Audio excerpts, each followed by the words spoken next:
taking things literally. Now, this is a little bit off the beaten track. No, that's the wrong way of saying it. This is a little off my schedule of things I want to cover, right? Topics I want to cover with ADHD and autism at the moment. Just because two instances of this that I thought were really good examples of when someone with autism takes things too literally has happened to me one today and one yesterday. And there's a third example I have that hopefully I'll go over, which happened to me years ago, which has just stuck with me since then for how perfect it is of explaining this. And I just thought it was a good thing to go over. So if you sympathize with this, if you understand what I'm getting at, then please put so in the comments by the end. So the first situation is today. Now, we're waiting for delivery. My dad's waiting for delivery, and we have two doors, the front door and an interior door. When I was passing them, my dad asked me, is the door open? Now, the interior door is open, and the front door isn't. When he said the door, I thought immediately that he meant the front door. And I was about to say, no, the front door's closed. But now, only through learning and methods and techniques, by the way, over the years, have I learned to basically take a second thought, stop before I give a response, think about what's been asked of me, because I know I can misinterpret things a lot of the time, and try and sort of activate common sense. A lot of the time, common sense is just something that happens. People with autism, more often than not, it's something you have to actively think about. So, I stopped before answering, went, hang on. He can't mean the front door, because why would the front door be open? Because that opens the house to the public, people could just walk in, it's not a good idea. No, you shouldn't do it. So he has to mean the interior door, right? Because if that's open, then at least he can hear if someone knocks the front door for a delivery. And that's how I had to work through it before I turned around and responded, yes, the interior door is open. Because otherwise, I would have said the front door is closed, and he would have been confused by why I'm talking about the front door. Because to him, it was very clear what he was asking, and to me, it wasn't. Now, the second one is yesterday. We have a thin driveway, and my dad was working in the garden. Now, usually he parks his car all the way at the bottom of the driveway, where there's lots of space, because his car is wider than my mother's car, which is the one I drive here and there. So usually that is parked in the narrow space, because, like I said, it's thinner.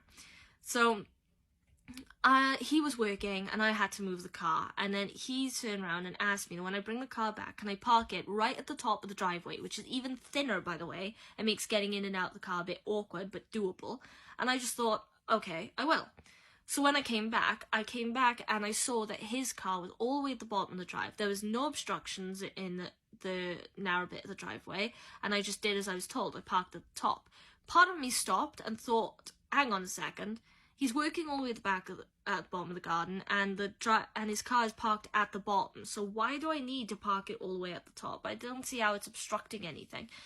But because he said it, and I've learned to put a lot of stock into what him, my mother, and my grandparents tell me to do, with the instructions they give me, and just to follow them as is, because I have this belief that a lot of the time they're probably seeing things, or they understand why things need to be done a certain way that I'm overlooking, or I don't understand. Because I know I misinterpret things. So I just left it at the top, and I went, no, it's okay. I don't see how it makes sense, but there must be a reason. So I went in. Later in the day, my parents were sitting on the sofa, and they asked me about it, if I did actually park at the top. I said, yes, I did, and they both laughed. Not in a bad way, in a good way, just because they were like, oh, sorry, we should have expected this. Because my dad had finished early, and so with his car parked at the bottom, there was actually no reason for me to park all the way at the top when I brought the car back. I could have just parked in the normal area, which is really convenient and easy to get in and out of the car. But because he told me to park at the top, I did park at the top. I told them that I did have a split-second thought of why I needed to, and I didn't understand why, but I thought there had to be a reason. And my dad was like, oh, God, because sometimes to him it doesn't make sense. But my mother understood where I was coming from, because she's the one who helps me with all my autism and ADHD appointments and such. Now, the third one is one that happened when I was in comp, and it was in a geography lesson. Now, for once, we had a test, and I looked at the answer, the question sheet, and it was listing places in Britain. And for once, I knew them all, and I was like, damn, I got this. So I was the first one to finish, and I was very happy with myself. Once I'd done that, the teacher got up, checked everyone was done, and then asked us all to check our answers, see if we're happy with them. Right? Now, she just said, check your answers, by the way. But what she meant was to see if we were happy with them. What I interpreted it as was to check if they were correct. I thought it was weird because I was in the impression she would be checking the answers, because why would she let students check their answers? They could cheat, you know? They could put down the right answer and pretend they got it right. But again, I thought there had to have been a reason. I shouldn't question it. She's a teacher. So I got out my book in the middle of class and I started checking my answers, checking that they were correct. And I was gradually getting more and more excited because I was noticing, yes, I got that one right. I got that one right. Yay, brilliant.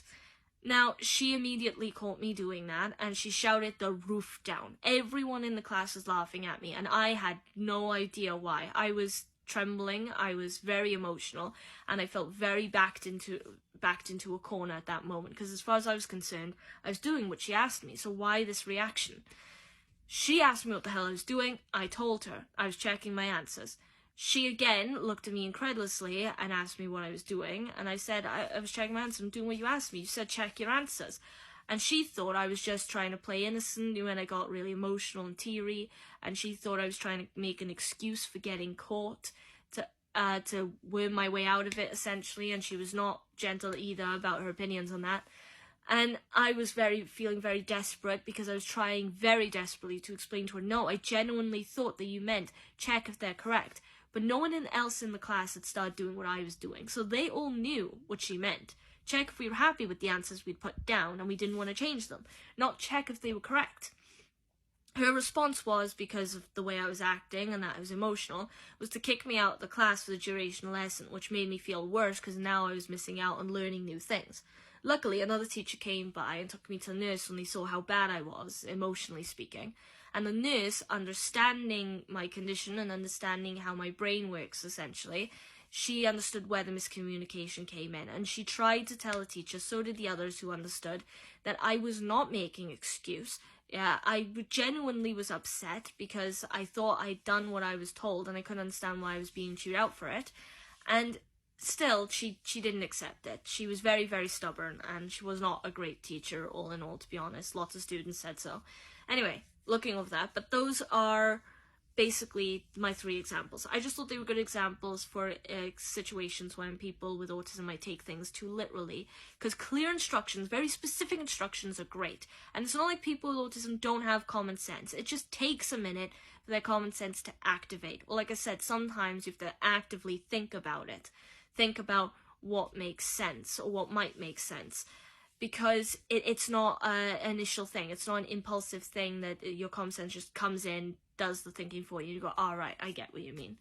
So anyway, that's all I wanted to say in this video. If you like the video, please leave a like, follow me on TikTok. Otherwise, any questions or requests, future videos, comments, thoughts, opinions, put them in the comments section. Also subscribe to the YouTube channel, and repost the video, because awareness and motivation, those 2 things.